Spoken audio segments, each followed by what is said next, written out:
Well, greetings, Cap fans. Welcome to a very special episode of Captain America Comic Book Fans Podcast. It's episode 285, and I'm your host, Rick Verbanis. I've got a co host.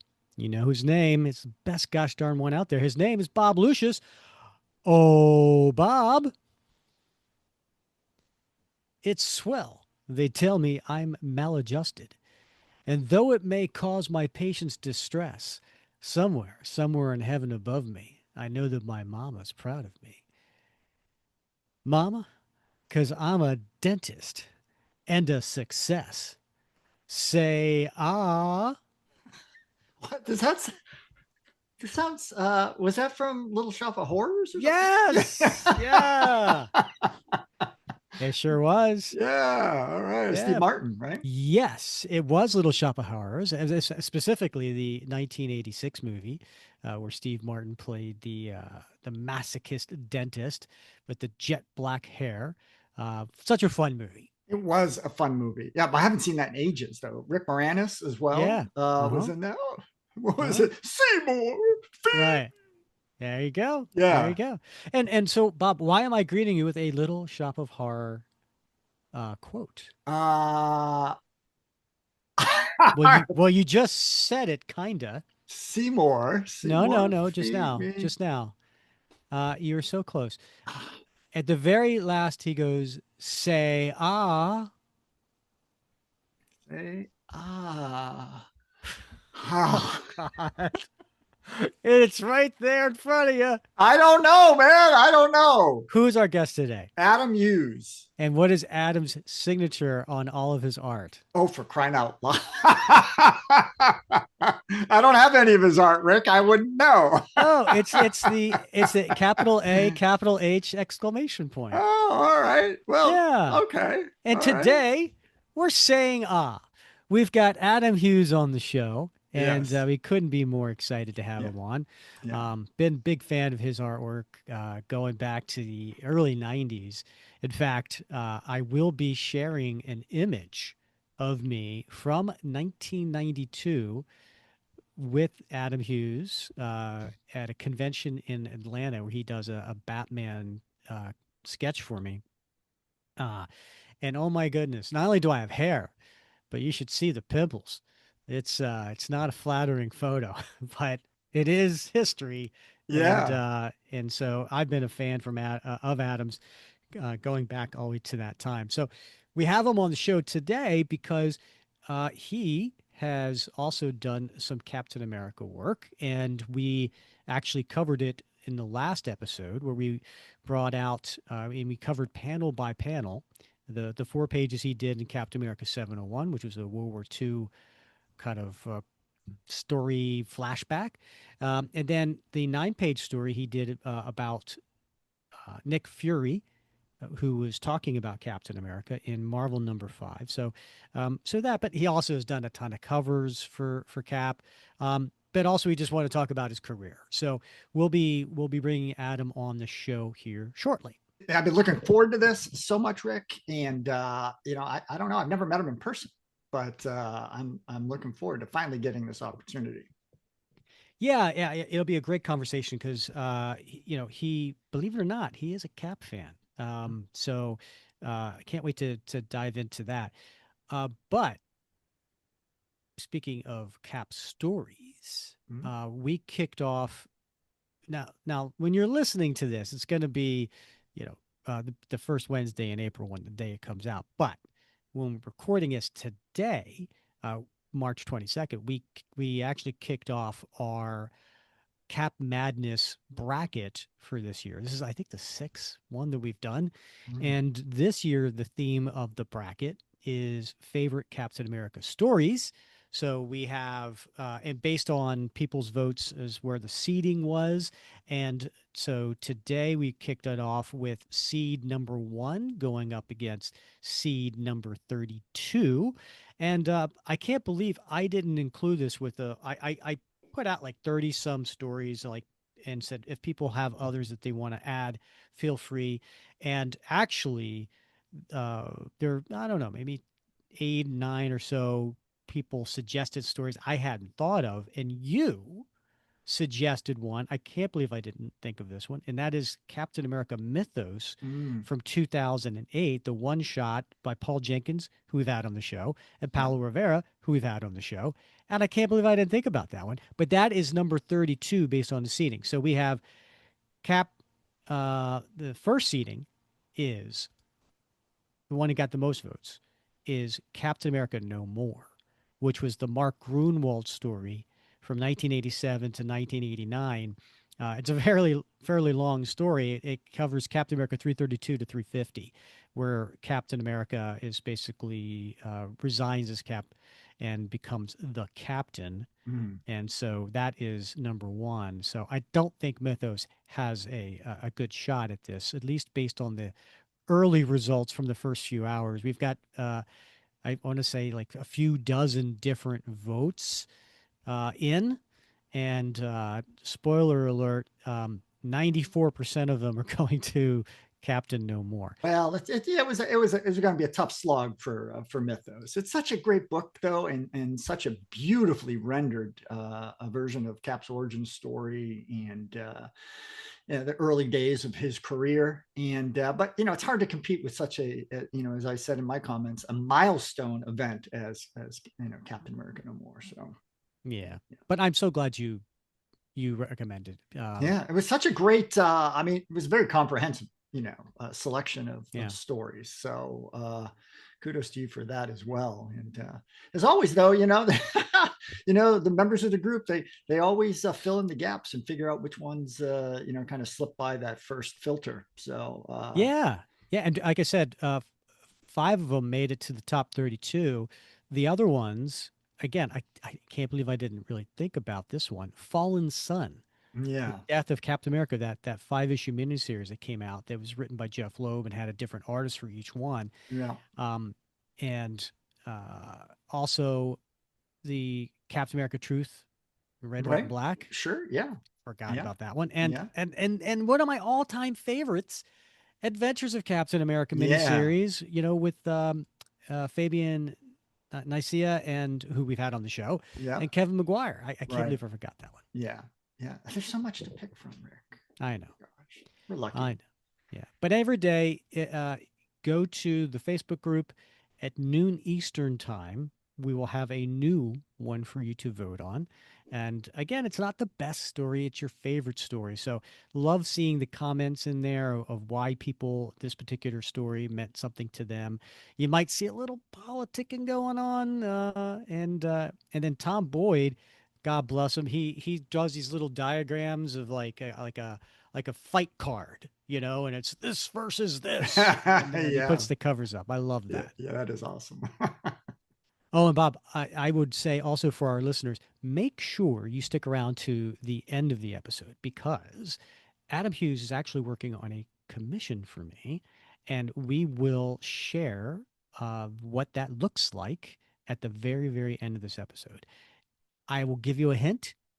It is a female character that ties in with Captain America. Oh my goodness, this could be. There's any number of potential characters that could be. Listeners, I hope you are placing your vote right now. That's right. All right. Well, I think Adam's been waiting a little too long in the green room. Let's get to him. All right. Our guest today is a comics creator and illustrator best known for his renderings of pinup style female characters and his cover work on titles such as Wonder Woman and Catwoman. Throughout his 35 plus year career, he has provided illustration work, including over 500 covers, for companies such as DC, Marvel, Dark Horse, Lucasfilm, Warner Brother Pictures, Playboy Magazine, Sideshow Collectibles, and many, many more. Cap fans know him from his amazing variant covers, or his World War II pages in Cap 701, or the 9 page story The Best of Us in Marvel 5, as well as his Avengers 4 homage in the 2021 Captain America Anniversary Tribute. We are excited to have Adam Hughes join us today. Adam, welcome to the show. Hey there. Hey everybody. Thanks for having me. Yeah, you covered some bases right there. I was like going, did I do that? I guess I did do that. Okay. Thank you very much. And yeah, let's get into some Captain America stuff. And we want to definitely talk about that. But before we do, we want to talk just briefly about your pre-career days. Um, so, can you tell the listeners a little bit about the box of comics you got at age 5? Oh, you've done your research. Yeah, my comic reading career started around I was maybe 5, I think.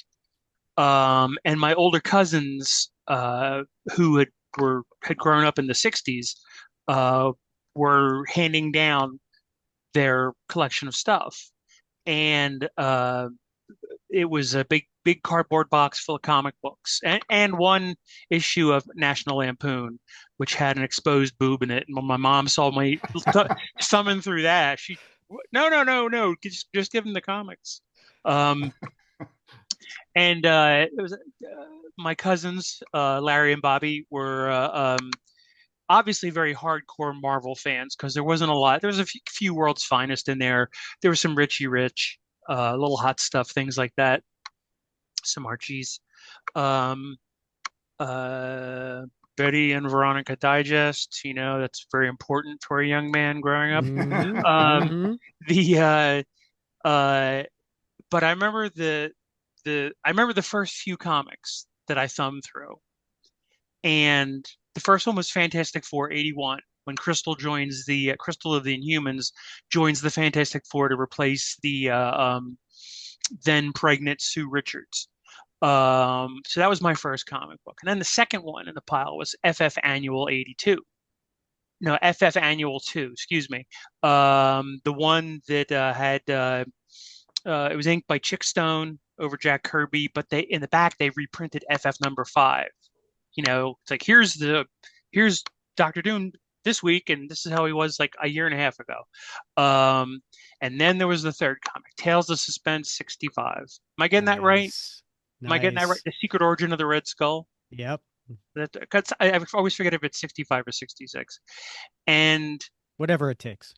um, I remember that was the first comic that ever scared me because I was just a little kid, and I was afraid. I Mhm. was afraid of everything. When I was 12, my mom took me to see Alien, and I watched Alien like this, and my Ah. my mom looked at me in the movie theater and said in a full voice, "Does that make it half as scary?" I was like, okay, okay, all right. But I remember reading through it, and it's the Secret Origin of the Red Skull. Who's the Red Skull? But oh my goodness, you know. And there's one page where you turn it, and this is one of the reasons why to this day, when I'm storytelling, when I'm doing interior pages, I love a reveal that's on a page turn. Because like Mhm. if the reveal is on the your right hand page and you're starting at the upper left hand corner, you might catch that reveal out of the Mhm. corner of your eye. Mhm. That's human nature to sit there and go, there's something amazing blowing up, you know. And this reveal was like you turn the page and it was like a bomb, a burning European town with bombs exploding and a superimposed red skull head drawn as always masterfully by Jack Kirby. And I remember, and to this day when I look at it, I remember it giving me nightmares as a kid. Uh-huh. Wow. So, so from that, I think all of us growing up had a favorite title or a favorite character. Did you? Yeah, it was Cap. Um, Now I say that because for some reason every American boy is born with pre-existing knowledge. They come out of the womb, delivery day, they have pre-existing knowledge of fire trucks and Spider-Man. It's like every it's some American boy thing. Maybe they're in the womb. Maybe they're like like in a subway. They've got your billboards plastered along the subway walls, and it's Spider-Man comics. Ironically, even though I did love Spider-Man as a kid, um, I knew Spider-Man from the animated 1967 series. Hmm. And one of the comics in the box that they gave me was The Death of Gwen Stacy. Spider-Man 123 was it? uh, I think it's 123 or I can't remember. 121. I can't remember. I want to Um, say one.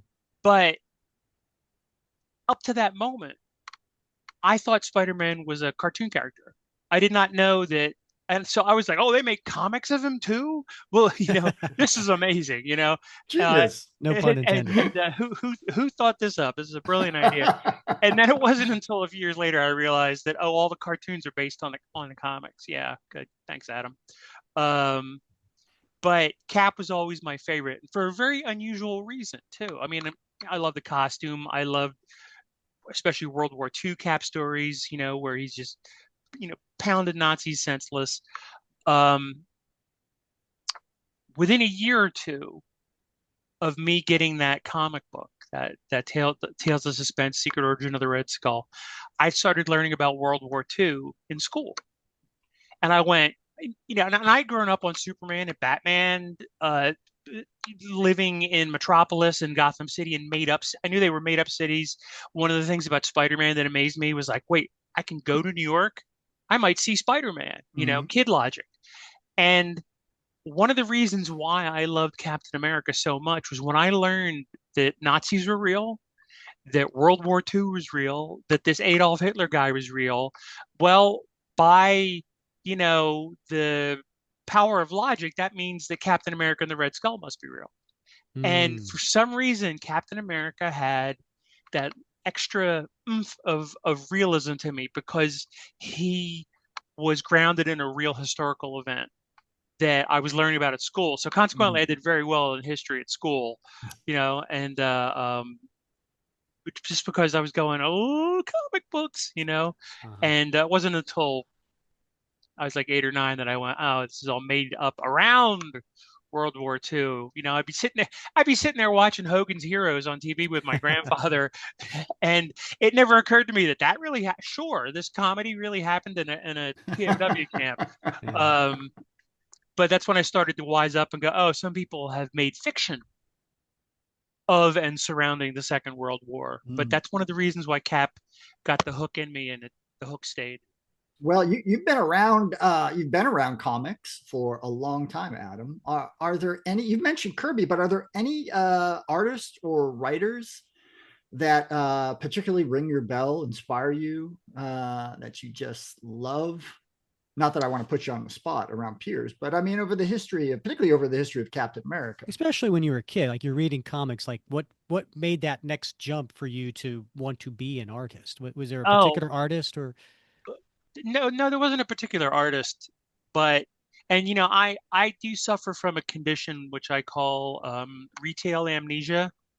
And it's like when I'm sitting here by myself, picking my nose and drawing comics and just being a bum, I can name every favorite artist. I can Right. name every comic that's had an impact on me. The minute you ask me, it's just and all of Sure, a sudden, sure, and yeah. I call that retail amnesia because you're sitting at home and you know everything you need from the grocery store. And then when you walk through the doors, Obi-Wan Kenobi style, you're like, milk, you know. So, I I mean, love that. I grew up loving Jack Kirby, and I was very fortunate that at the time, Marvel in the early '70s, mid '70s, was really suffering. I was really lucky that they were suffering because if you guys remember, they were reprinting everything. They Mm. had like Marvel Triple Action and the Hmm. World's Greatest Comics, Marvel Tales, stuff like that, and that's where I was getting you know, I wasn't really into too many of the '70s artists when I was starting out. I was into '60s artists. I was into like Gil Kane drawing Spider-Man inked by John Romita or Jack Kirby inked by anybody. Those were my favorites. But I don't think I started paying attention to the names. I don't Mm. think I started paying it we had a general store in my hometown and had a spinner rack just like the one behind you, and every Wednesday or Tuesday, whatever day of the week it was back then, the new comics would come out and I would go in, and I remember when I started looking for the name at the beginning, before even thumbing through, and that was with John Byrne. Mm. Mm. John Byrne I was a first generation John Byrne fan, still am, and you know, thank goodness he's so fast as he is because I was there when he was doing X-Men FF and Avengers all at the same time, and I put a terrible pressure on me. I was thinking, how fast I want to do this when I grow up. How fast do I have to be? Right. Yeah. But then I'd see somebody else who I loved, like say Michael Golden, who did not do a Mm. monthly book, and I went, oh, there's room for everybody. So if I'm a fabulous underachiever, I can still probably break in somehow. And I did. Anytime. I mean, I remember Byrne drawing Cap in uh was it Iron Fist? 1980. It might have been 19. No, no, I'm talking about like before the Roger Stern, Joe Rubenstein run. Uh, he drew Cap a couple of times, and I was just like, whoa, oh, two of my favorite things have come together. I didn't think this was possible. So when that Roger Stern run came around with that fantastic Baron Blood World War II story, oh my God. Um, I was so psyched. I was like, oh, I'm glad this guy's fast. He's going to draw all my favorite titles. Mm. But early on it was Byrne, Michael Golden, Neil Adams, Gil Kane, and then when I got into my teenage years, well, when I was 18, I was working in a comic book shop, so I was actually in the perfect space for somebody who's a dedicated superhero nut to have their horizons expanded because the whole boom of independent comics in the 1980s. um, I was working in a shop that carried all of them. I didn't have to buy them to read them. I just had to wait for a slow point in the afternoon, and that's when I discovered things like Nexus and Love and Rockets, and then down even later down the road, Hellboy.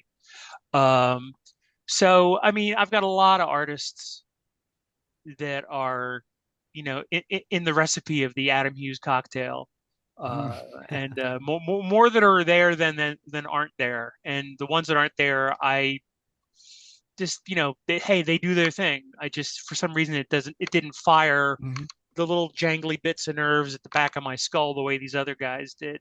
So, yeah, I think that's a nice Mhm. cross section. Yeah. So going back to the 18, 19-year-old Adam. So you're drawing some black and white comics, and then you get into the a full color comic, right? With May's agency through Kamiko. And you're there, less than a year, and then you break into DC Comics in 1989 as the penciler of the ultra hot Justice League series. We had Bart Sears on the show, and he talked about how he got the Justice League Europe title with hardly any experience. And here you are doing the same. So you want to take a little bit to explain how you got that gig, which really launched your career.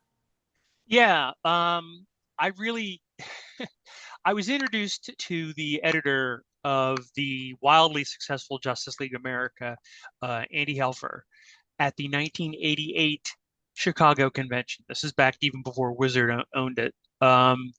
And I was introduced by Bill Willingham, creator of the Elementals, as well as he went on to become, super famous for doing Fables. Mhm. Um, Which you did some covers on. I did some covers. Most of my covers for Fairest, which was the spin-off, which gave me more excuses to draw chicks, which was Bill was smart about that. But Bill introduced me to Andy Helfer because Bill was doing some Justice League stuff. He was working for Andy, and Bill's like, "You got to see this kid. You got to see this kid." And I showed Andy my stuff in the summer of '88, and then I remember it was like the first or second week of February 1989, and I got a call from my editor at Kamiko saying pencils down. We're on hiatus, and I was young and dumb, but I knew hiatus meant it's over.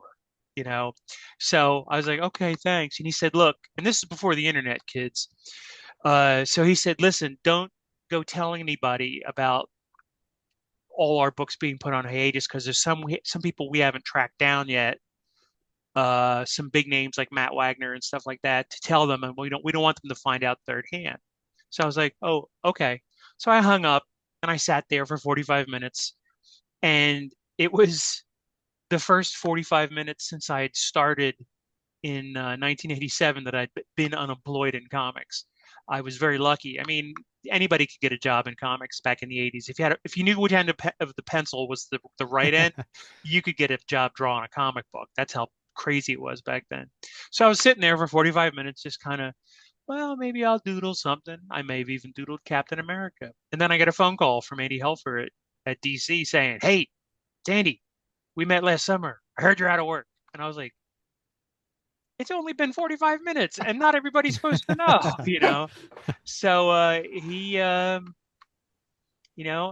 did I'd had some sample pages already done, which got me my work at Kamiko, and he had seen the Maze Agency, so they just hired me on the spot. That's Hmm. amazing. Absolutely. And the rest they say is history. Um, and after doing interior sequential artwork for maybe like the first 10 years or so, you really shifted to mostly doing covers and making a career out of it. And I know you've said that you've kind of backed into that. Um, as I mentioned earlier, you're credited with over 500 covers, and the ones that are most notable are the 50 or so covers of Wonder Woman, the 40 plus covers for Catwoman, all between 1998 and 2008. And while your covers are absolutely amazing, your storytelling may be even better. Um, and maybe you could tell the listeners of, you know, what would it take for you to do more stories? And we'll talk about some of the stories that you have done, but you're so well known for doing covers, but you do amazing interiors. Well, I appreciate that. Thank you. Um, I do. I'm not at the moment doing any interiors. I'm taking a little bit of a break, but when people would come up to me at conventions and say, "How come you don't do more interiors?" Or even worse, say it on the internet, Hmm. uh, because they use all sorts of like, rude punctuation. Why don't you do more interiors? Uh, and my answer has always been, going back to the 90s when I became a cover artist, is I take the work that I get offered, and nobody was offering me interiors. I started becoming a cover artist because that's all I was getting. And I found that one of my favorite artists is Norman Rockwell, who, Mm. painted many beautiful covers for the Saturday Evening Post and Look magazine, and he could tell a story with a single image. He was as much a comic book artist as, me or Frank Miller or anybody, And I was like, okay, well, can I use covers to tell stories? And that has really informed my interior work, because it being able to get across one or more ideas in a single image is essential to, I think, a good comic book. Because I've seen some comic books where there's like, front to back, it's 9 panel pages with 3 word balloons, per panel. And I'm like going, the artist really has nothing to do except draw a little head at the bottom so that the word balloons can be, pointing to a speaker.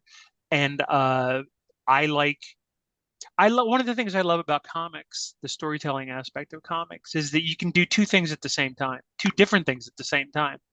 And you know, comics are sometimes likened to cinema because they have their cousins. They have similar um, principles that work both, well, in each medium. But there are some that are exclusive, and I think one of them is um, the you because comics are a visual medium and a written medium. You can have two different things going on at the same time. You can have, somebody punching somebody out in the story, and in the word balloon or the thought balloon or the caption box, they're going, like, okay, later on, like a gallon of milk, a carton of eggs, a stick of butter. you know you you can use the same real estate twice, and you don't really get that in a book.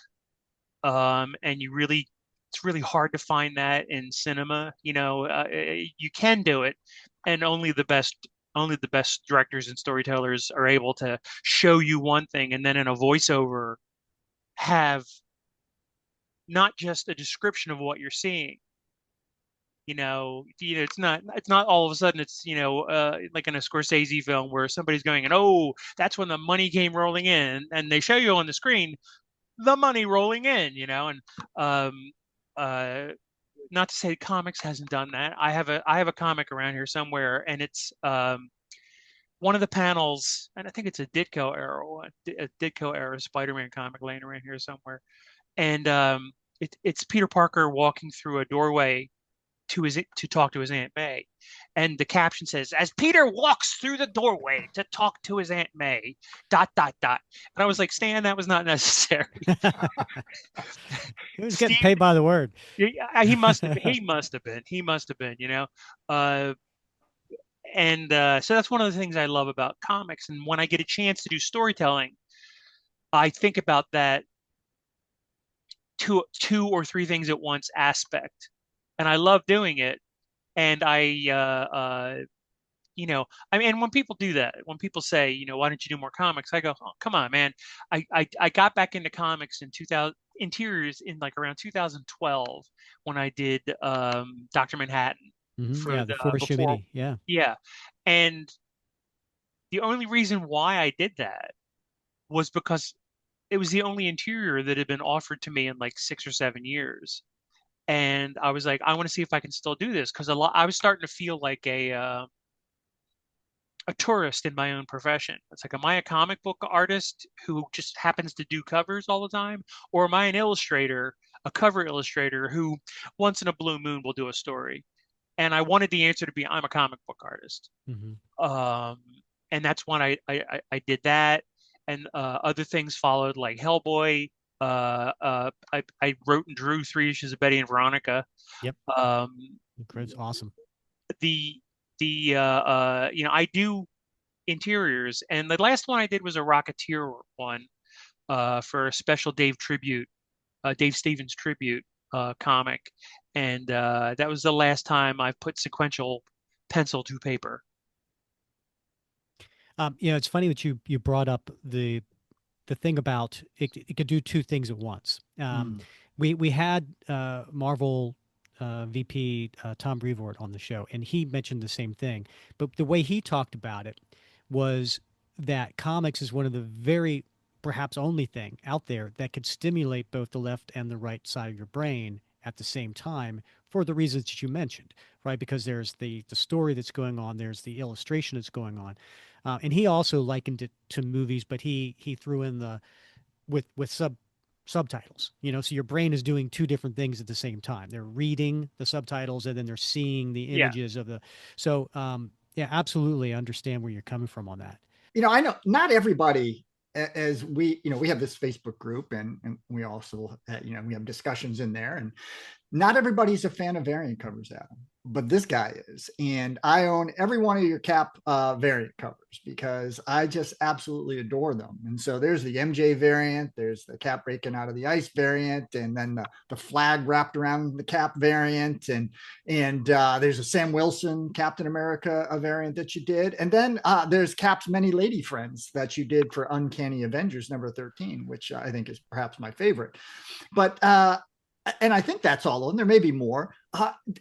Now, I'm the youngest of six. And I always ask my mom, like, I'm your favorite, right? And she said, of course you're my favorite. But then she'd go and tell all my brothers and sisters they were. Is one of those your favorite? One that really stands out to you that, like, that's my best Cap one right there. Hmm. Wow, that's a good question. Um, and you talk about the variant covers, and I never planned on that. That's just the way that the industry has gone on. Right now, I'm the regular cover artist on Black Cat for Marvel, Mhm. the regular A cover artist, and I feel like a princess, a pretty pretty princess,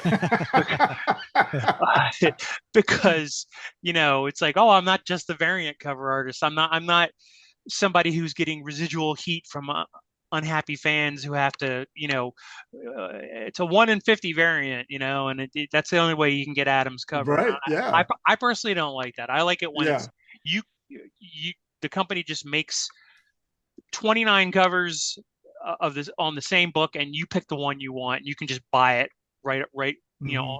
on the day. Favorite of those Cap covers. Wow. I gotta. I think I got to go with Cap breaking out of the ice. I think Mm. because that was the first one I did. That was the first time working with Tom Brevoort, and he said, do a couple of sketches. So I did a bunch of sketches, and one of them was like him, figuratively breaking out of the ice, and he went with that one. And I was like, a couple of the others you can see his face more, and t Tom knows what he's doing. So he said, He no, does. I think that's the one that's gonna do it. And they let me do it. They let me have my fun with the costume. I think everybody should be allowed to put their spin on it. If Batman is allowed to have horns ranging from, you know, um, gosh, it's cold out to, you know, porn star, Right. I to this day Swing. I don't know how Bernie Wrightson's Batman gets through any doorways. Uh, Um and I you know I love drawing Cap with the chin strap from the movies. I I think was I was going to ask you about We've that. had that Yeah. discussion, Hmm. Adam. oh God, I think the chin strap is the greatest addition to Captain America since the round shield. And Oh, I love it. You're not a fan, huh? I'm not a fan of the chin strap. I Okay. am, Adam, only because to me, I'm a retired Marine, it has a realistic feel to me. I can't tell you how I many times I've yelled at Marines to button up your chin strap. So, I mean, there's when I look at all of your caps, it has a chin strap, but you also like the chainmail. You give them pouches. Um, and are these aspects like that you personally like on Cap, or is this like deliberately a look and feel that you want to be associated with your Cap? Oh, I don't have enough of an ego to want anything to be associated with me. I just think it's like um, it, it's kind of like an incorrect assumption that if it's a superhero, they have to have tights, they have to have a costume, And I like it there's a reason, when there's a reason why our favorite hero or heroine is dressed the way they're dressed. mhm. Like if a character has a cape, I like it if there's like a good reason for the cape. If a character has 90,000 pouches all over their body, I'm sure Jim Lee had a good reason for putting them there. Oh, you mean Rob Um, Liefeld? and whoever was responsible, I kept my nose down in the 90s. Um, yeah, I was just kind of waiting for all the bad girl stuff to die down, and I was hoping to weather that with like some semblance of dignity. But no, I like drawing. I like drawing Cap with the chin strap. I like Cap having the a utility belt, Hmm. as it were. Um, I remember doing sketches of Cap years before where and other artists thought this up too, where his boots are actually not big pirate boots as much as they're regular military boots painted red, and they've got the duck waders over top of them, and they're just a little longer, so he cuffs them.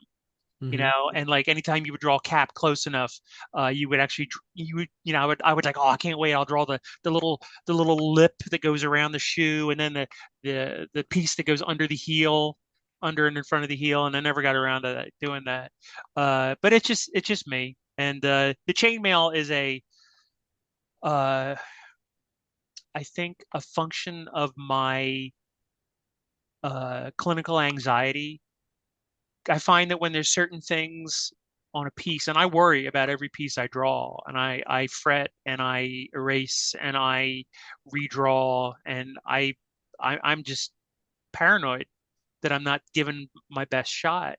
And I love it when something comes along where I can just kind of zone out and just sit there and just repetition, repetition, repetition. It's Ah, like the a break. chainmail. It's like a Yeah. fidget Yeah, spinner for you.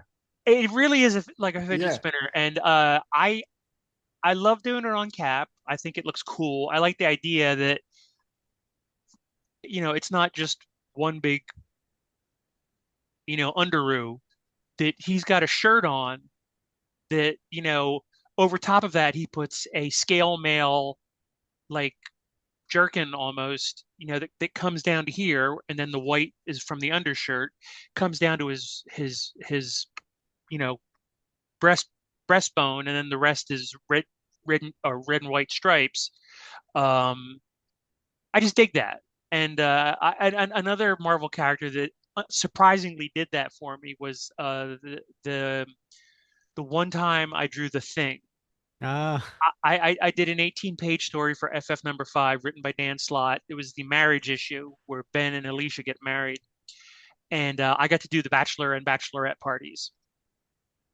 And I was like, oh, and I'm going to have to draw the Thing. Yeah. And I was like going, I'm gonna have him in a tux the whole time. I'm gonna have him just the head coming out of a gigantic, sort of like David Byrne suit, and minimize my angst over all drawing all these rocks, and those rocks turned into heaven.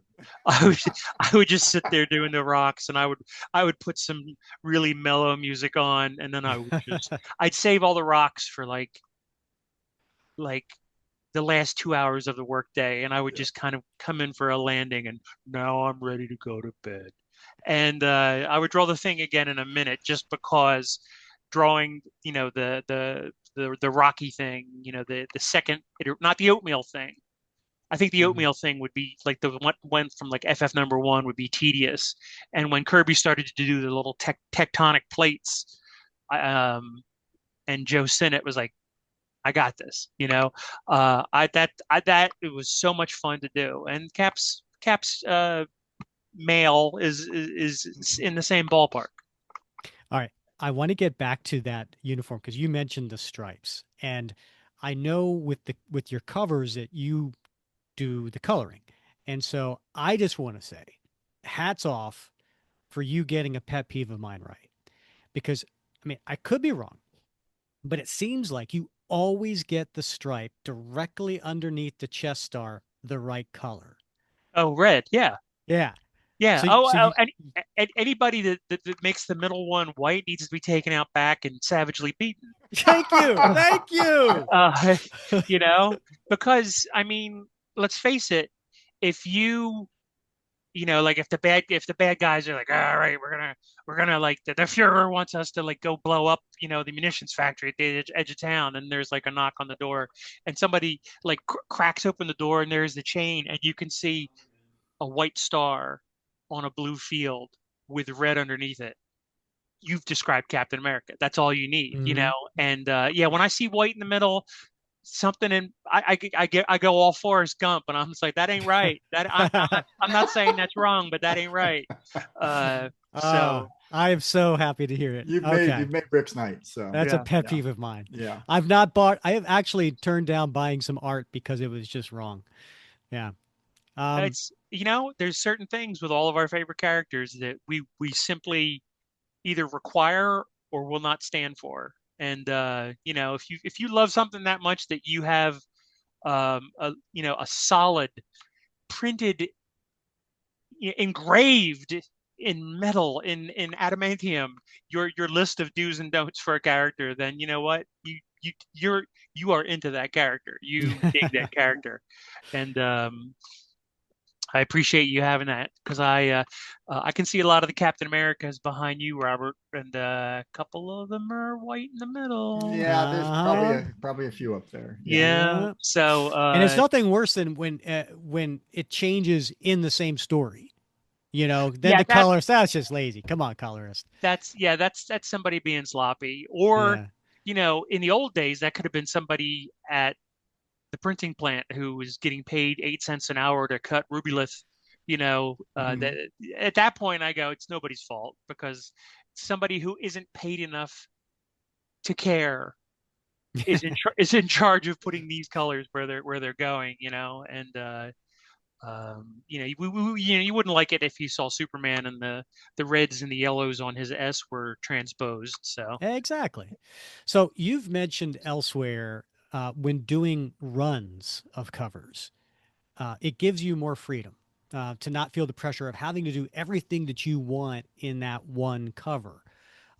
That you can, experiment a little. And I think you referenced, your runs of Wonder Woman or Catwoman or so on. If you were doing a run of cap covers and you had that freedom to experiment a little bit, is there anything that you would want to try? Oh, I mean, in terrible interview form, I can't rattle them off, but I know that while I'm doing them, if I was doing a run of cap covers, all these little ideas that just sat in the petri dish in the back of my brain will grow, and I'll be like, oh, we got to do this one like a Saturday Evening Post cover. Oh, we got to do this one, like it's a 1940s, GI illustration. It just everything. I would try to get everything under the sun in, Hmm. and you know, I would try to. I would. The nice thing about doing a cover run is you get the you get the need and the urge to do the money shot or the trope or the cliche. You get that out of your system early, and then you become kind of emboldened to be a little bit different. You know, I remember seeing this one Alex Ross Captain America cover where it was Steve going through an airport and he was in, the Avengers disguise, which is a baseball cap. Um, my favorite thing in Ant-Man was Ant-Man going, we're not in disguise. We look like us going to a ball game. Uh, but it was like Steve in a jacket with some Yep. In a sunglasses, crowd.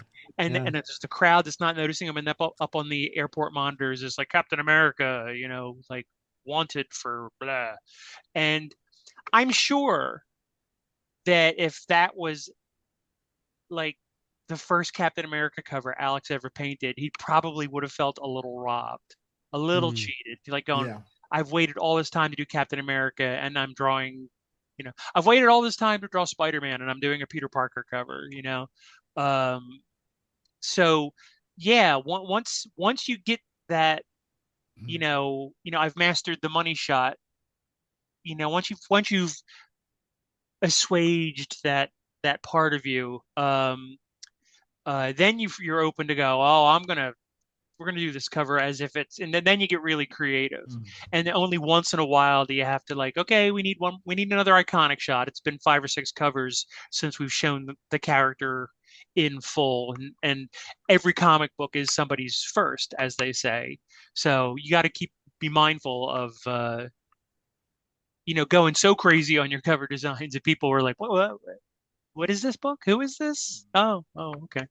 Um, but yeah, the one thing above all, and this has happened in the several times I've gotten to draw Captain America stories, is I would draw him punching people so hard that like like the laws of physics would change, like just the Yeah. universe would rattle. I always would joke, I want to do Captain America interiors because nobody's drawn him punching Nazis hard enough, not even Kirby, and people look at me in horror, like how dare you, and they open a fan and they get a touch of the vapors, and I go, I'm just kidding, but I'm going, I love the idea of Cap punching a German soldier so hard that his chin strap breaks, along with his jaw and most of his skull, and his helmet just goes flying off. Um, Or uh, the butt of the machine gun wood oh yeah, splinters. Mhm. thank you. Yeah. I've actually had that particular fight scene in my head for years. I said I want to be able to use this somewhere, and when Tom Brevoort gave me the chance to do that Nick Fury story, which is kind of like how Nick Fury feels about Captain America. I said, I get to do it because I always wanted to do this. It's this image where of Captain America where it's ostensibly um, a Conan cover, where it's Cap standing on top of a pile of of bodies, Hmm. and he's either just finished the last guy or he's finishing off the last guy. But instead of it being, barbarians and sword and sorcery, it's him holding a glowing red hot MG 42 barrel, and he's like, if he's like just looking cool, like Frazetta on his manliest day. I said, oh, I got to draw that wooden buttstock on the MG 42 splintered, and then you have to in your brain go, ooh, somebody's head is responsible for that, or somebody's knee is responsible for that shattered piece of wood. Thank you for noticing that. That was one of my Oh, favorite little bits. we actually the episode before this, episode 284, we went through panel by panel of your four pages in 701 and then 9 pages in the Best of Us. So that was definitely one of the things that we talked about and we loved. So let's talk about 701 and the Best of Us. So this is your Captain America interior work, which 701 didn't come out until 2018, which was 30 years into your career. And it was written by Mark Waid. Um, you illustrated the opening flashback scene, which takes place during World War II. And I want to talk about those pages, but first, I want to share something that you said at the time on social media. You shared the images and you called it a lifelong dream to draw. So, can you tell us why this was a lifelong dream?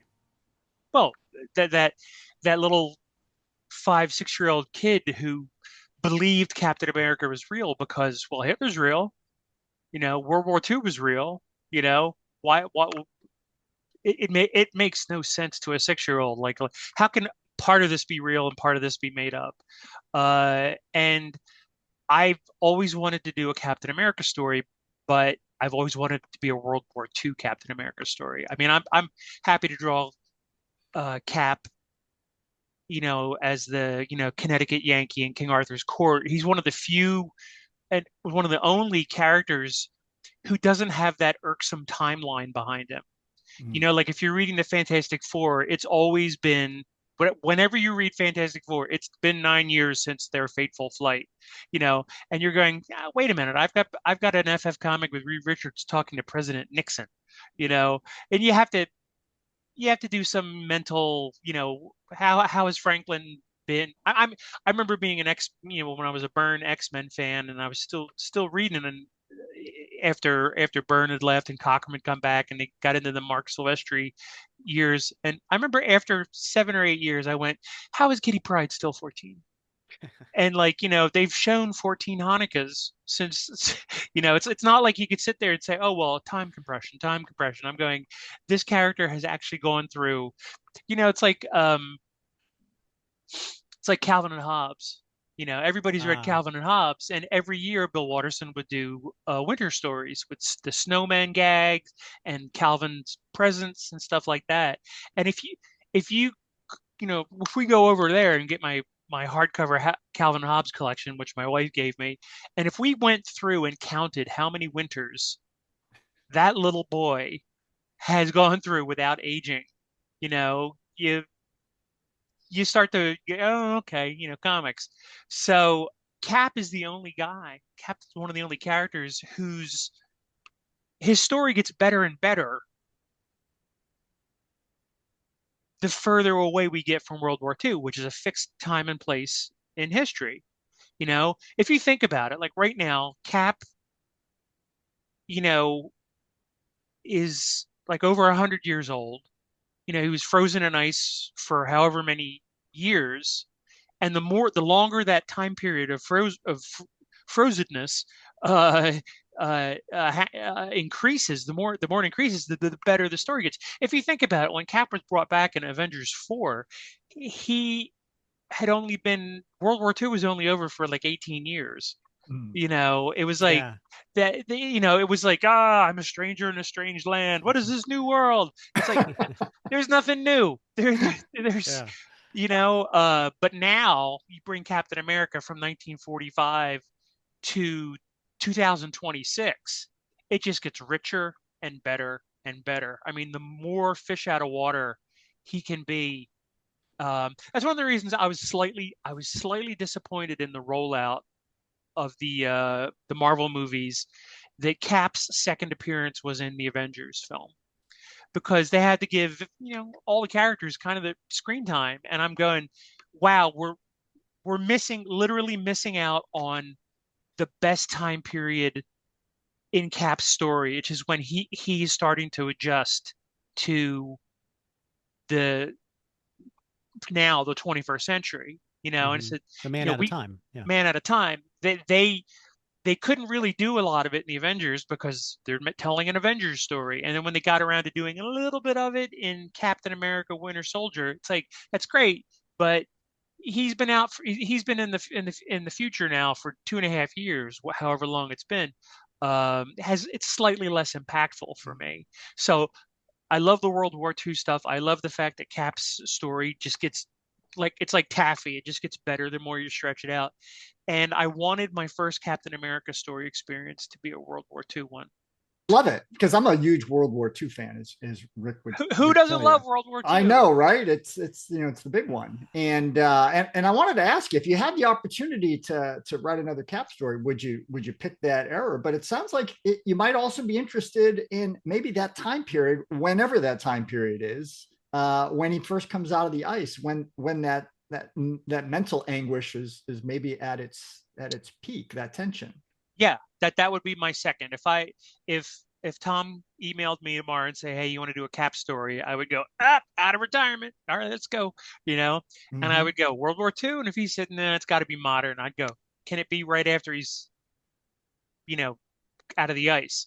And if they said yes, I would be like, "Perfect. I will happily do that." But first and foremost, Cap to me is a World War II character. Yeah, yeah. Is there a particular villain, a Cap villain, perhaps that you would love to write Hmm. in that story?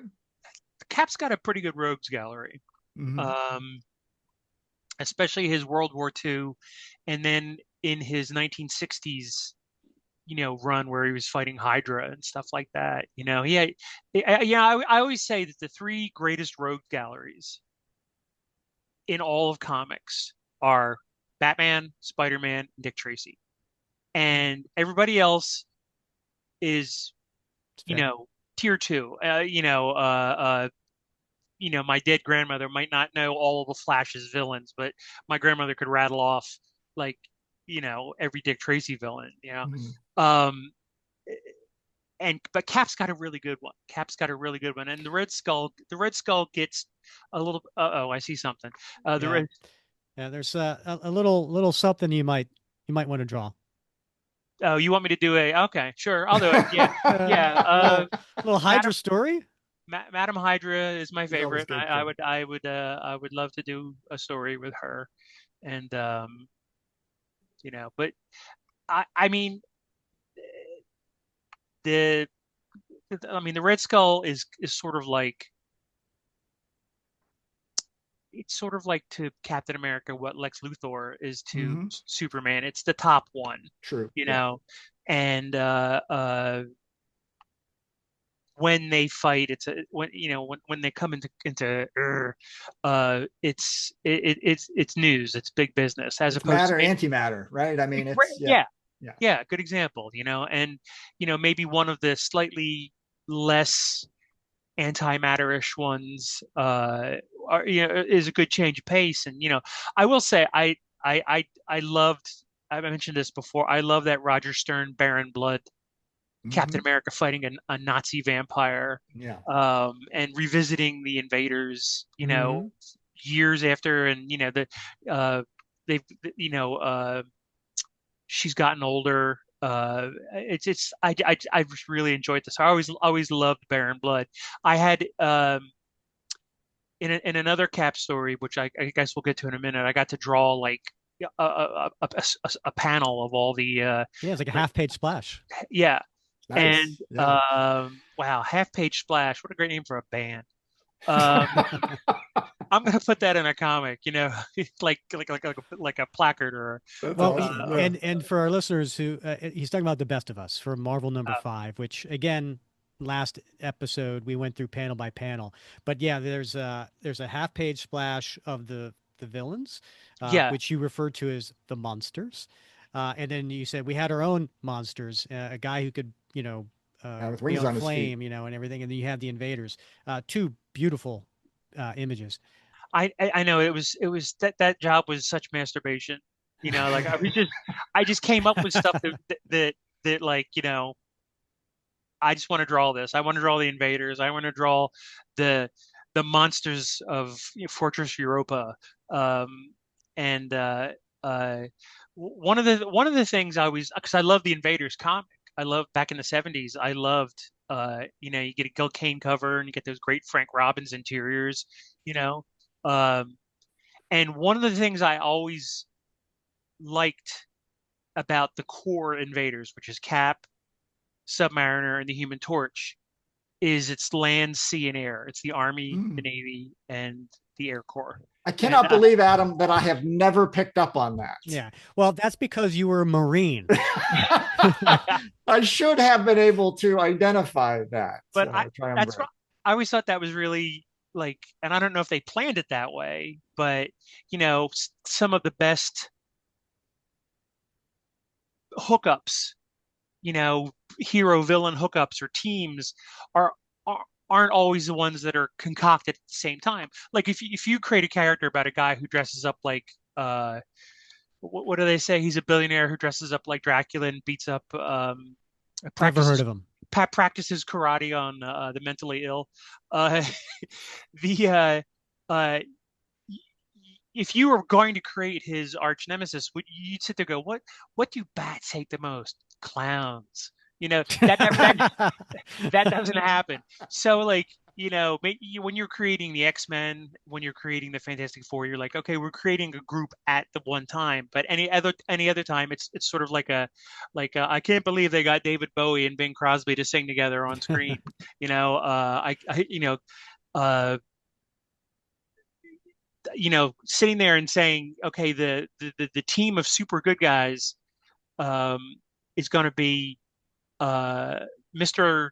Joe America as the land equivalent, um, Buff Spock from the Fish People, representing the Navy, and then a guy who can be on fire as our aerial armed forces.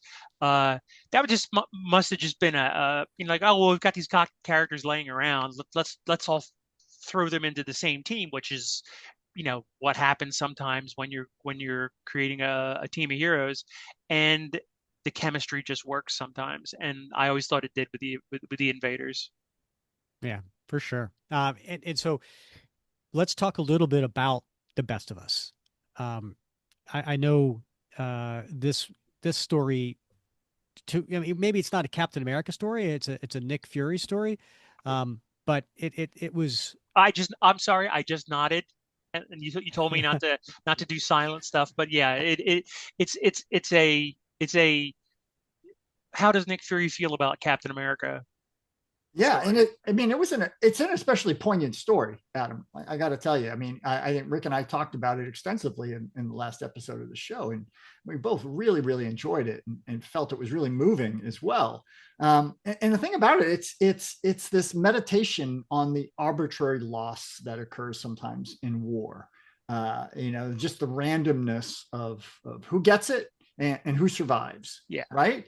And I got to know where that came from, where that story came from. Did it just spring, naturally into your brain, or was there a deeper well that you pulled from to write that? Gosh, I'm racking my brain to come up with an answer, and I don't have one. Just make I up just one. oh, okay. Uh, No, that's fair. That's fair. It was a long. Yeah. they asked me to do it. They said you can do any character you want. Really? Yeah, I mean, it was Marvel. That series called Marvel was just Yeah. An whoever, anthology, right? and Yeah. and I was like, oh wow, I can do um uh I can do a Captain America World War II story, right? And they were like, sure. And then I remembered one of the other comics that I loved that was in the box my cousins gave me was Sergeant Fury and the Howling Commandos annual number. I can't remember which, but it was really early on. And what it was it was a bunch of framing sequences written by Stan and drawn by John Severin, or I think no, drawn by Jack Ayol and inked by John Severin. Um, and it's the Stan and all the guys at the Marvel office going, we need to figure out what to do for the Nick Fury annual. And Nick Fury shows up with a cigar and starts telling tales. So they get away with reprinting several issues Hmm. of Sergeant Fury and the Howling Commandos, um, uh, at the expense of, you know, an entire annual. They only had like 8 or 9 original pages in it, the framing sequences. And I remember always loving that comic and the um, Nick Fury, Sergeant Fury, being in love with Pam, the English version of a whack, I guess she was, and her dying in a bombing thing. I was like, I always loved that. And I was like, maybe I could combine the both of these Huh. into one story. And I said, okay, it's VE Day. Sergeant Nick Fury is in his, booze-stained dress uniform. It's safe to be just hanging around bombed out Berlin. The Allies have made the city a safe zone, and I just thought that this, you know, him talking about like we lost the best of us. Mm. This war cost us one of the best guys I ever knew, and because I think you're actually jogging my memory. My uncle, my mother's brother, my uncle Bill fought in the Vietnam War, and he was a dust-off medic. He was one of the guys that would fly Hmm. in unarmored Hueys, and Yeah. take soldiers and Marines and patch them up and take them back. Um, and whenever my uncle, he never told unhappy war stories, even Vietnam, which is a very contentious war to even discuss to this day. Um, he always he always told funny stories. He always told like you couldn't believe that this happened one day, and uh, uh, you know, and so I was always fascinated by his war stories. And I remember he would always talk about this one guy who, and now my uncle was cool as shit to me. I thought he was Han Solo. My uncle was so cool. Yeah. You know, he went, he's the only Hughes to go to college, and that's because of the GI Bill. Hmm. Got a master's degree in photography and taught at the Smithsonian. Oh, wow. Hmm. Yeah, it's like, so when he talked, I would listen. And I remember he would talk about like a particular group of guys or one particular guy, and he said the toughest ass I ever met, the toughest ass I ever met. And they wouldn't let me say that in the Cap story. Tom wouldn't let me have Nick Fury say Cap was the toughest ass I ever met because it Lands sounds a different. little weird. Lands different. Uh-huh. Yeah. Lands differently than it did in 1978, Yeah. But yeah, now that I think about it, it might have been my uncle like waxing rhapsodic Oh, about like the guys that he knew, the good guys that they lost yeah. over in Vietnam. And I think that might have been my personal inroad to Mm. a drunken Nick Fury telling what was what was great about Cap. Also, I changed um, the past a little bit You because did. Yeah. uh, and I chalked it up to, this is cheap, but I'm going to admit to it. I chalked it up to the unreliable narrator, Hmm. aspect Sure. because That's um, fair. I'm sorry. I think my Nick Fury meeting Captain America is slightly more interesting than Cap and Bucky hopping into the back of a truck and going, "Hey, you're Captain America. Hey, you're Sergeant Fury." Right. It's like Yeah. it's Yeah. like It was a much better story. yeah, Yeah. and It's true. I gave myself goosebumps when I had and again, earlier I talked about like having the big reveal on the page turn. The Howling Commandos are like running out of bullets. They're pinned down Hmm. by a machine gun nest, but they gotta get those 88 millimeter guns at the top of the hill. And Bucky hops in like Beautiful. Yeah. like Who wants Oprah Winfrey. bullets? You who wants bullets? Bullets for you. Bullets for you. Uh, and Easy, boys. I chafe easy. uh, but like the fact that I was able to nail the page turn with Fury saying, "Thanks, kid. I hope you brought some heavy artillery," and Bucky just going, "You bet I did." And That was you awesome. turn the Yeah. page and it's Captain America, and I was just like I was like Liz Lemon on 30 Rock. I was like high five and a million angels. Woo! Mm. You know that was such a good and satisfying story beat. And I had somebody ask me, they said, like, it's a friend of mine who was like, you've always talked about this Conan the Barbarian Cap beating a machine gun crew to death with their own machine gun. He said, why are they all little panels across the top?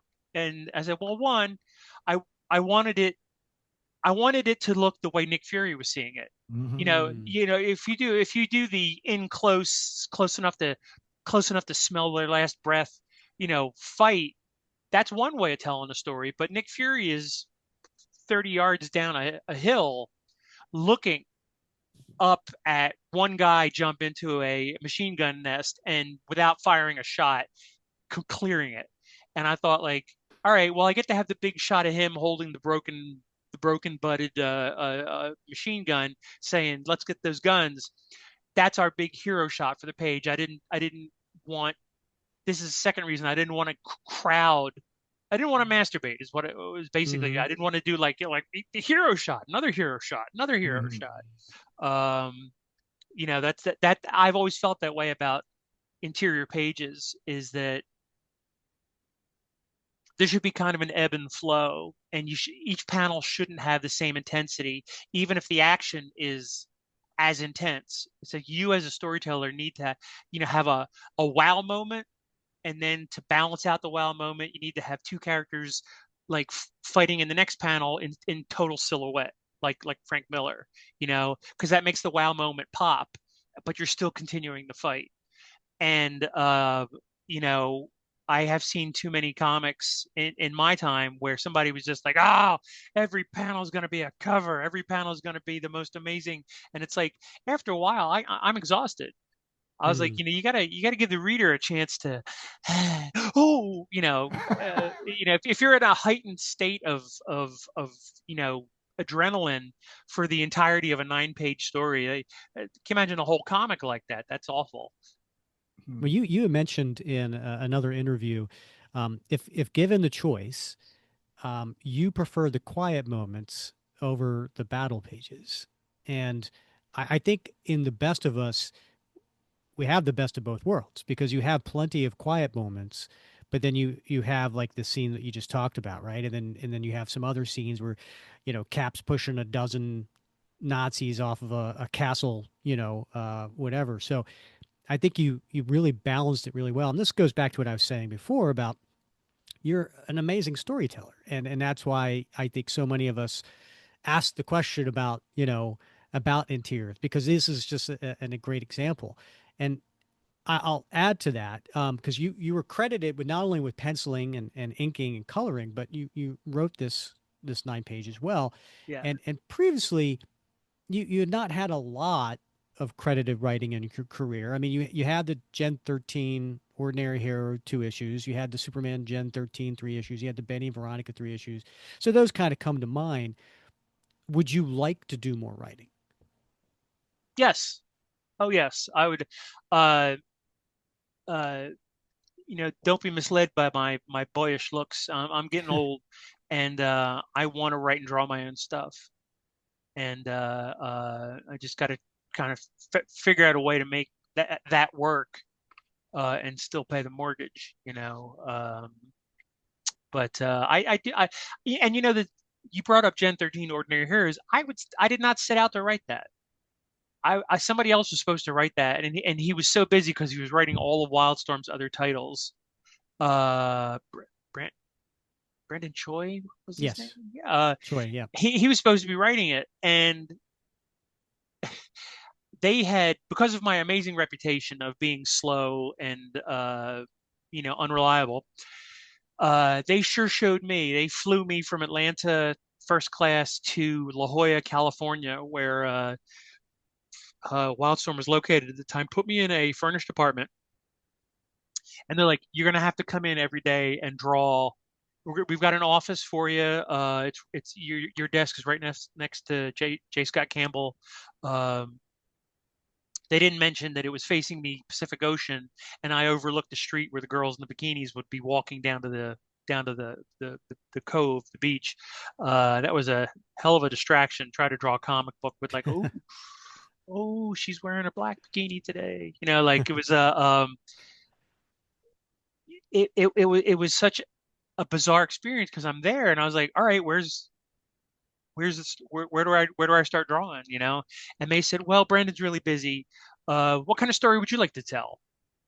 And I said, well, I'd like to tell a story about a monster, and honest to God, it was every step was like, okay, well, why don't you plot it out, and break it down. And I said, okay, I did. And it said, I'm going to need 2 issues to do this. 3 would have been great, but 2 is more than enough. Um, uh, and the time came where I had drawn the whole thing, and Brandon was still so busy with all the other stuff. I said, why don't you guys let me try to write the dialogue?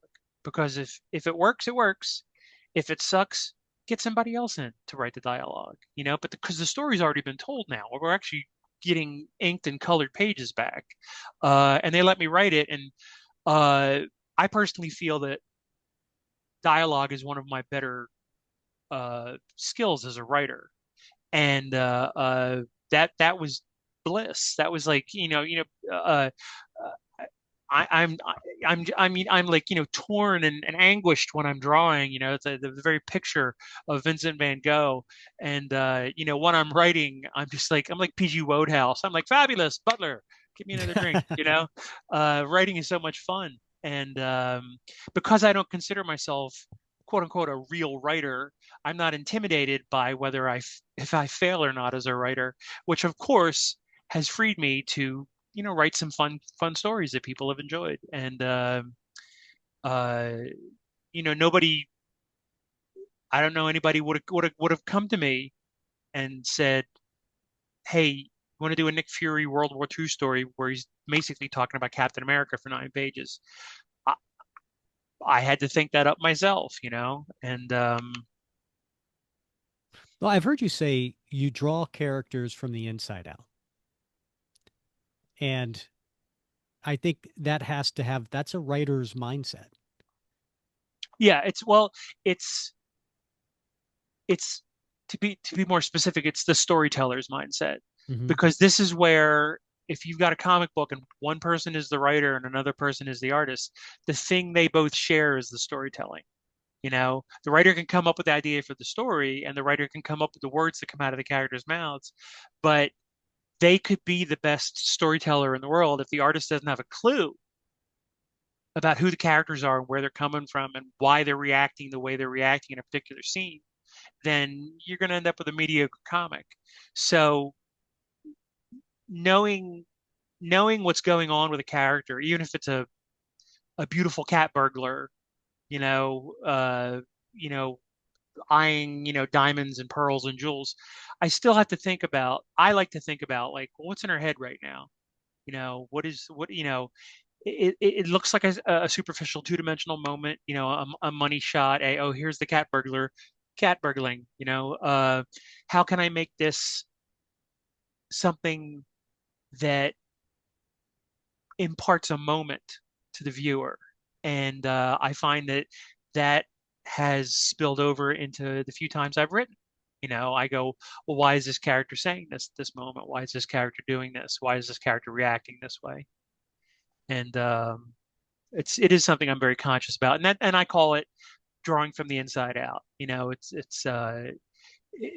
People have said nice things about my work, and they're saying that, like, a lot of people, they just really exaggerate the female form for titillation and this, that, and the other thing. And I've had like three feminists in my life at different times come up and say, I should be angry with you, but I'm not. I should be offended by the way you draw women, but and one of them said, there's a light behind the eyes. Oh, Nice. There's something going on, and I can tell that this is a woman that's actually thinking about something. Yes, her breasts float. Yes, she has a set of abs that aren't human. Uh, but she said, I can tell that there's a process going on behind that character's, hmm. visage. And I went, thank you for noticing. I'm not trying to exploit anybody. I'm not trying to hurt anyone. I'm just like, I like drawing beautiful women. And uh, I like them when they're strong, both emotionally as well as physically. I like them when they've got as many flaws as the rest of us. And I like when they're funny. I just try to, make me laugh or make me cry. That's how I feel. Well, let's talk about the beautiful woman real quick. Regarding your commissions, so I've been lucky enough to get a few from you over the years, dating back to 1992 when you penciled a Batman on top of a building for me. And while absolutely fabulous and people love it, I later thought to myself, if you only get one shot at an Adam Hughes commission, you don't pick a male character. And apparently, the vast majority of people agree with me because when you sent out a group email to the people for your OAX commissions, you shared the characters you were asked to draw, and I'm going to rattle them off. Besides my Diamondback, you listed the following characters: Storm, Goblin Queen, Magic, Sheila from the D&D cartoon, Deja Thoris, Black Widow, Catwoman full figure, Catwoman 74 reproduction, Black Cat, and a big two-character fight between Cobra's Baroness and G.I. Joe Scarlet. Do you get excited when people ask you to draw a male character like a Captain America? I don't know if I get excited, but it's a great change of pace. I I will say, do not underestimate my ability to enjoy drawing a beautiful female character. And every time I set out, I was like, how can I make her even prettier than the last one?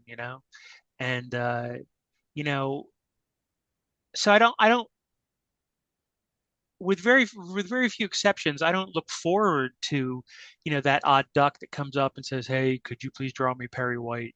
Like, uh, I remember one time at a Emerald City Con, somebody asked me to draw the dude from The Big Lebowski, and that was some of the most fun I've ever had. I just, I think I might maybe, have seen that on Facebook yeah, someplace. it's Yeah, floating around. But yeah. I drew the dude with his with that sweater, and and he's got a bowling ball in one hand, which is ironic because of his back, Jeff Bridges couldn't bowl while they were shooting The Big Lebowski. Um, so he's holding a bowling ball, and he's got a White Russian in his other hand, and he's looking up at the ceiling because in the movie, for some reason, Jeff Lebowski is always, he's always examining the ceiling. Mhm. Um, so, so I drew him, and he's standing on a rug, examining the top of the sketch, and he's going, "Yeah, the dude." He's saying literally, "The dude really digs your sketch, man. It's really got that yeah." Just that vagueness. And I remember, yeah, I had a crowd of people around me watching me draw, like going, "Oh my God, Adam's not drawing a woman. Wait, you're drawing Jeffrey Lebowski?" And I was like, "That's what they asked for." And that on those rare occasions, the request is so odd and entertaining that yes, that's a welcome respite from drawing you know Buxom Lass or whoever you know the female character of the moment is. Yeah. Well, we have a few questions from some of our listeners, Adam. In particular, Mark Domeyer wanted to know, with the amount of tremendous detail in your work, on average, how long does it take for a cover or a pinup from conception of the idea to completion? If you asked any of my editors, the answer would be too long. Uh, but I don't really pay. I'm fortunately, I myself am my own niche industry. So I don't like they'll sit there and say, can we have it by next Wednesday? And I'll go, I think I can get that done. Mm. And sometimes I do and sometimes I don't. All the time I'm given uh padded deadlines. I know it, they know it. We just don't speak about it.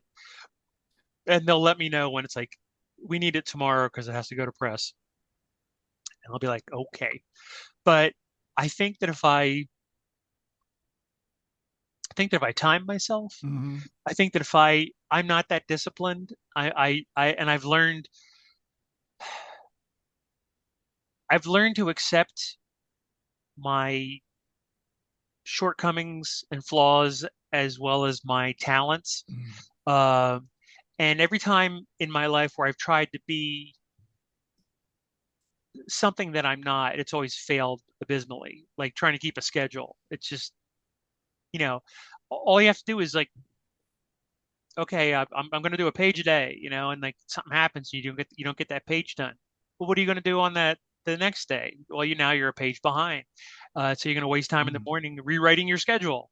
And I try to keep it a little more Miles Davis than that. It's like, hey man, we're just going to draw. We're just going to start drawing and see what happens, and uh,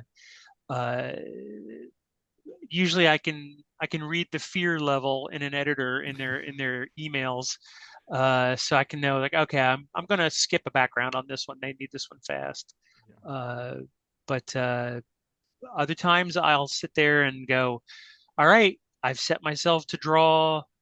And sometimes I'm my own worst enemy. Sometimes I'll go, oh well, we need to have the entirety of the 1970s Legion of Superheroes in the background of the Supergirl cover. You know, if somebody had asked me that, I'd have been like, just no, find somebody else. There's just a handful of artists out there that love drawing crowd scenes, but invariably, if I come up with it myself, I go, yep, that's what this needs. And that's why, like, in the stories that you've mentioned, um, Betty and Veronica 3 ends with like the entirety of Riverdale in the town square with blood raining down on them. And it's like when I was drawing it, I was like, screw you, past Adam. You know but I thought it up. I could have just done 3 issues of you know in My Dinner with Andre, Betty and Veronica, in bathing suits talking. And I said, no, Right. I'm gonna do an ending that Cecil B. DeMille would envy. And so they did not those pages did not get drawn fast, but I knew I needed to do them, and because of what I'd come up with.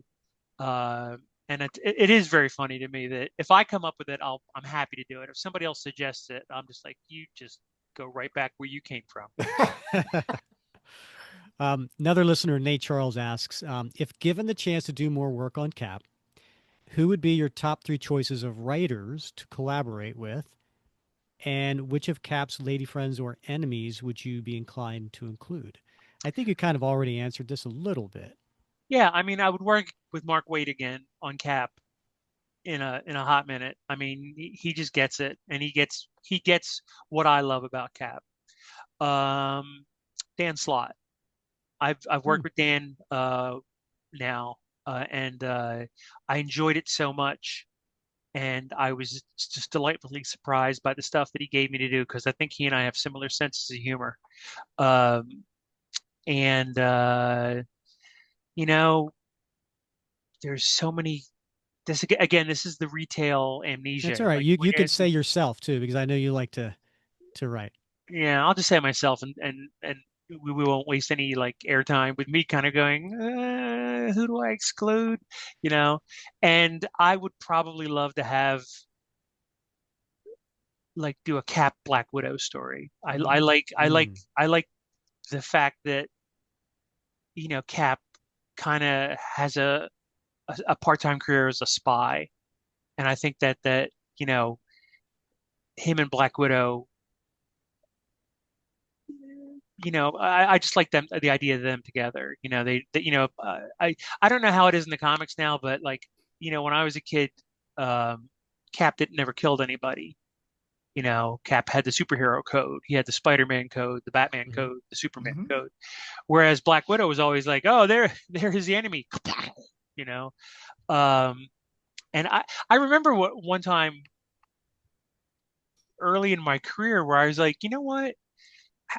Did Cap not kill a single Nazi in World War II? I mean, did he safely incapacitate uh, hundreds and hundreds of Wehrmacht soldiers, and uh, the answer I came up with myself that to me felt like a good answer was Cap killed the enemy during World War II, and Cap is like a soldier who comes home from war and becomes a cop. So the post ice Captain America, the post frozen Captain America doesn't kill just because he had to kill during World War II. He's seen enough killing, and he has the power and the strength and the ability to handle situations where no one loses their life. Uh, and I found that to be a like a good working metaphor. Starts out as a soldier, ends up as a policeman. And that to me helped explain why, you know, because Sergeant Fury killed everybody he met. And I'm going, you're telling me that like Sergeant Fury would tolerate this guy like going, no, don't shoot at them while they're a mile away. Let me run across the field and punch them. You know, Right. Nick Fury would be like, relax, you know. Yeah. Um, yeah, I guess either me or Dan or Mark and Cap, Black Widow, sort of, it's kind of like a wartime spy story. I think that would be fun. I think that'd be I can see a great cover out of that as well. So, but Thank I'd you. like. So Matthew Glover, another one of our listeners, is familiar with your work with Marvel Studio Animation. I think you had about a 14-month stint that ended last year. He wants to know what that was like working for the animation studio. Well, when it was more I mean, they let me go like 2 or 3 years ago. I was there. You're correct, for 14 months. They recruited me by pitching um, two animated things, which I don't think I'm allowed to talk about because I'm still under the NDA. Mm. Neither of them ever came out. Oh, Neither of them ever came out. And one of them was Captain America, which I was very excited about. The other one, which is the one that I worked on mainly for about eight of those 14 months, um, it eventually got. It was the thing that lured me in. It was like going, I want to be a part of this animated show. This is neat. It'll be a new experience. I'll be doing things I've never done before, working with people I've never worked with before. Um, my wife was like, "You got to do it. We need the insurance." Um, so yeah. I took the gig and still kept my toe in comics a little bit, just in case. I said, "There's a chance this couldn't work out. This might not be right for me, or they could just get sick of me and fire me." And what ended up happening was they had a particularly bad couple of years because of COVID. Mm-hmm. They got rid of their CEO and brought back their old CEO, and the old CEO came back and immediately fired 7,000 artists and like cast members and whatever you want to call the people that work at the parks. So I would go around with everybody, and they say, "Oh man, I heard you get laid off from working for Disney, working for Marvel Animation." And I said, "Yeah, but you know what? The executives and the shareholders are fine." And that's really what matters. Uh, Ironically, the day I got let go, it was a Zoom call like this. They let me work from home, especially because it was the tail end of COVID. Uh, I'd never done Zoom calls before, so I had to learn a whole new sense of etiquette. uh, not tell some of my Wear best, clothes and all wear that. clothes. Yeah. They they never saw me in pants ever. This is all they ever got. But Bob Iger, who is the CEO who came back and immediately fired me and 6,999 other people. The day of my not conference call, but my Zoom call with the head of Marvel Studios Animation, letting me know that I was being laid off. I get a package in the mail from none other than Bob Iger, and he has written a book about teamsmanship and how to stay a motivated worker and everything. And I said, "Are you? Here's my one F bomb. Are you fucking kidding me? The day I get laid off, I get your memoir with how to be a good team player." And I was like, I use that thing to Wow. prop up crooked shelves now. Oh, Yeah. Um, and it's funny too because every time Bob Iger comes on like I see him on a news feed or a clip, I always joke. I always do what Bill Murray did when they go to the ballroom in Ghostbusters and they look up and they see Slimer and Bill Murray goes, "That's the one that got me." I do that every time I see Bob Iger on the internet or something. Uh, It's the one that got me. But it was a fun experience. I can tell you right now, someday when I'm not afraid of the Disney lawyers, I will tell everybody what the show I was working on was about. It was so stinking cool. And mm, I have a feeling that the reason it got canned, we never even got, we had done tons of character design, tons of previs. We never had a single complete script because the writers were not being really able to grasp what the show was about as well as some of us artists who were like, oh yeah, yeah, yeah, yeah. it's like Gen 13 all over again. Kind of. Um, and so they were really stalled out, and I'm kind of curious to see Doomsday and Secret Wars because I think the reason why our show got canned is because it might involve a character that's very close to Tony Stark mm, and would Mm. need to be in those movies. I have no proof of that, hmm. but it just seemed to come out of nowhere. That we seemed to be like, pat on the back every week. We're doing great work, doing great work. It's going to be the coolest show ever. And then all of a sudden it's like, oh, we're going to move you over to X-Men 97 and season 3 of What If. Yeah. And that for the remaining 4 months I worked on those shows. And it was just a change of pace. I mean, the day much like when I got when Kamiko told me to put pencils down back in February of 1989. The day I got laid off, I got 3 cover assignment requests in the email. They'd gotten word and they were just waiting for me to be done working at Marvel Animation. Wow. And like I think one of them was DC and 2 of them were Marvel, and they were just waiting. Mm. So it was a good experience. One door closes, right? Yep. So Adam, what? I'm sorry. That expression, when one door closes, another door opens up. I love the person online who added, other than that, it's a fine car. And I was like, oh, that person. I get that person. But uh, please go ahead. I was just gonna say, so besides commissions, what else is keeping you busy nowadays? Anything coming up that you want to let the listeners know about? No, uh, I'm still the cover artist on Black Cat. I hope.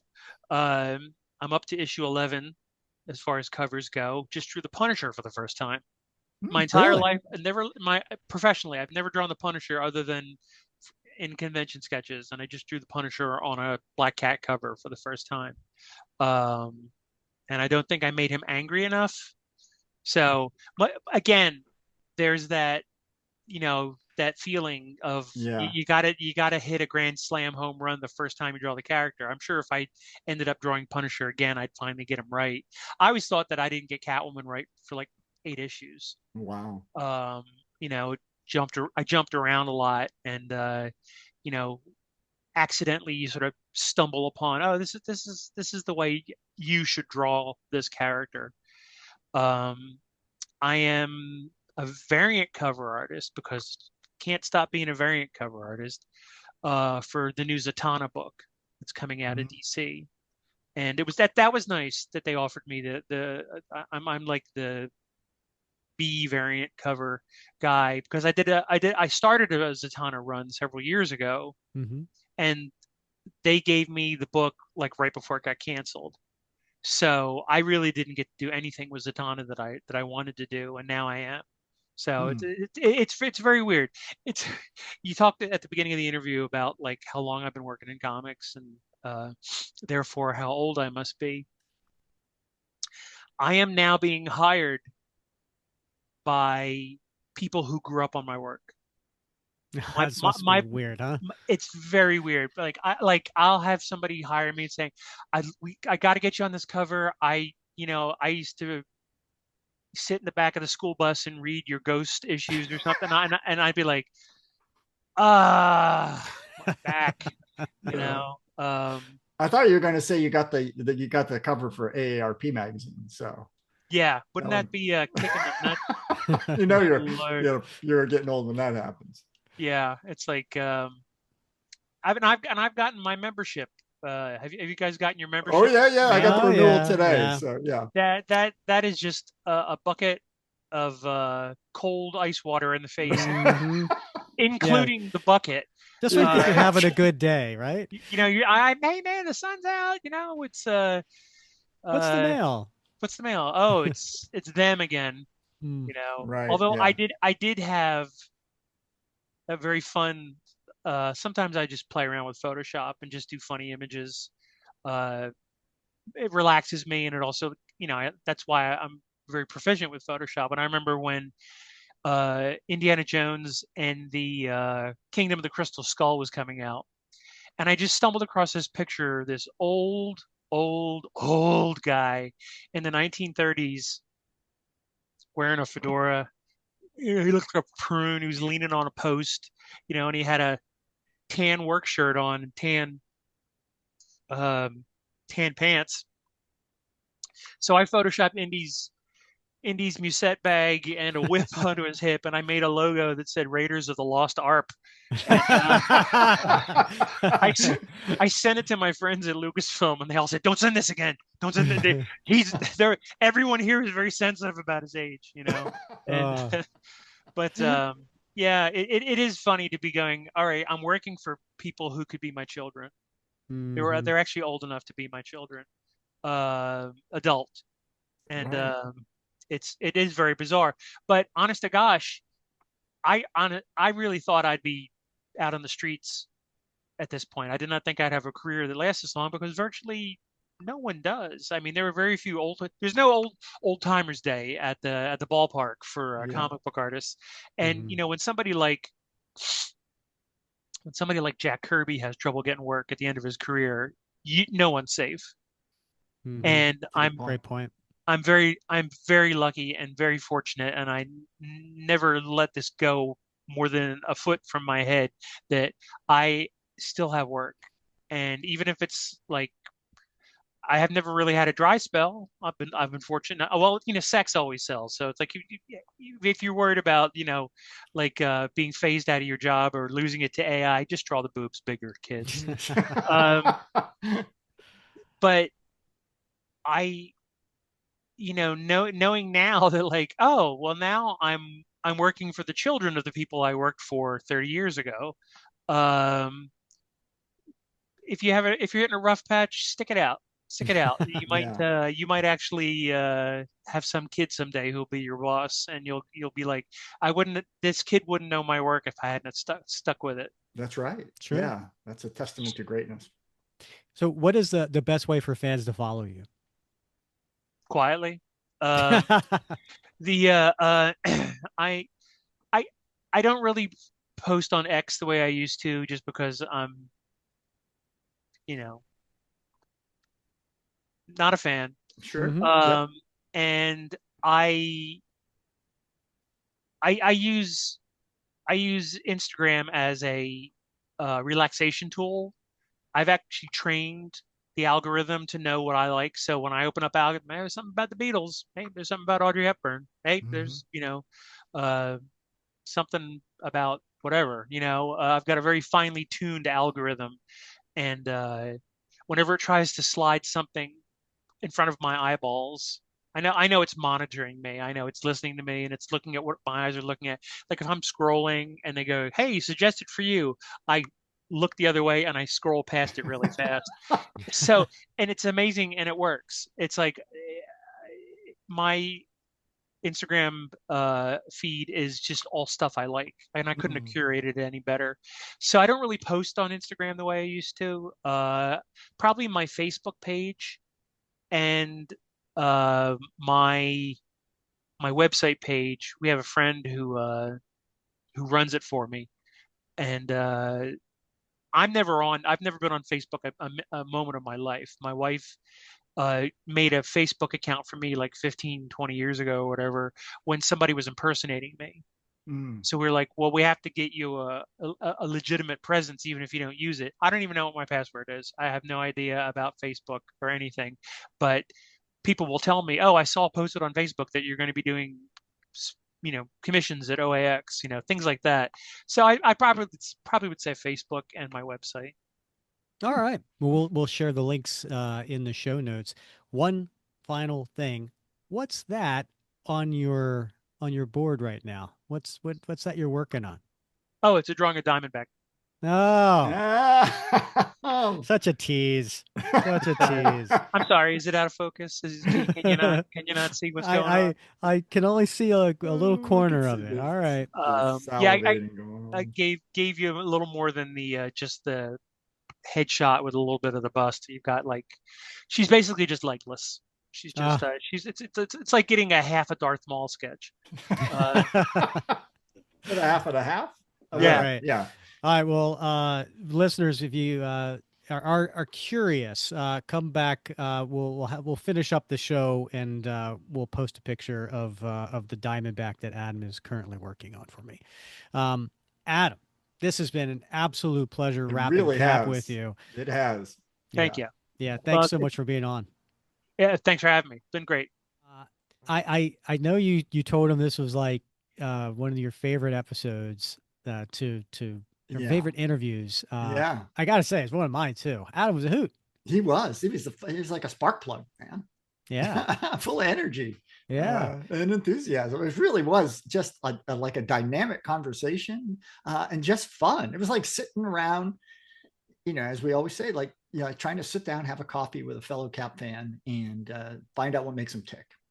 yeah. And who knew he was a fellow Cap fan? Like I mean, like what gave it away at some point that I mean, if you look at his career, would you say that oh yeah, Captain America's his Yeah. favorite character? Obvious choice, right? Yeah. Yeah. Wow. That's really cool. I love the stories. And I gotta use that when one door closes, another one opens joke. Yeah. I try to see if I can remember that one. Right, right. Yeah. Oh, Yeah, yeah. yeah. And so if you're just joining this episode because you're an Adam Hughes fan, make sure you check out the previous episode because we do cover uh, two of the stories panel by panel, and it was a lot of fun going through that as well. Bob, Yeah. all right. As promised, Yep. we will be revealing the commission that Adam Hughes. I don't know if you noticed it, but he actually had it on his board the entire time we were talking, almost Such like a teasing me. yeah, he was a tease, wasn't he? Yeah. But let me go ahead and share it. Oh, man, that's awesome, Rick. I love this.